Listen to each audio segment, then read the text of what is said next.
Hello বন্ধুরা, তোমরা ইউটিউবে দেখেছো এখানে গ্লাসের মধ্যে আগুন ধরে। হ্যাঁ, সেই গ্লাসের আগুন ধরার প্রক্রিয়াটা আজকে আমরা করব। তো এখানে ওরা দিয়েছিল কোলগেট, তো আমরা এখানে একটু কোলগেট দিয়ে দিব। ঠিক আছে, কোলগেট দেওয়ার পরে তারপরে আমরা এখানে দিব একটু শ্যাম্পু। শ্যাম্পু দেওয়ার পরে যেভাবে যেভাবে দেখিয়েছিল সেভাবে সেভাবে আমরাও করব। তো দেখি গাইস আগুন ধরে কি ধরে না, ভিডিওটা কি সত্যি কি মিথ্যা সেটাই আমরা প্রমাণ করবো আজকে। আমরা একটু এখানে ঘেটে দিলাম, লেবু দিয়েছিল লাস্টে, তো লাস্টে একটু লেবু দিব।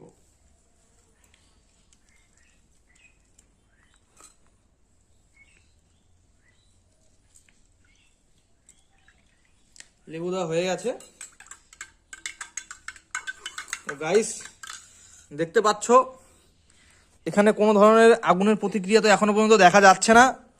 তো অতএব যারা ভিডিও বানিয়েছিল তারা হয়তো ভুল বানিয়েছিল, কারণ আগুন তো ধরছে না গাইস।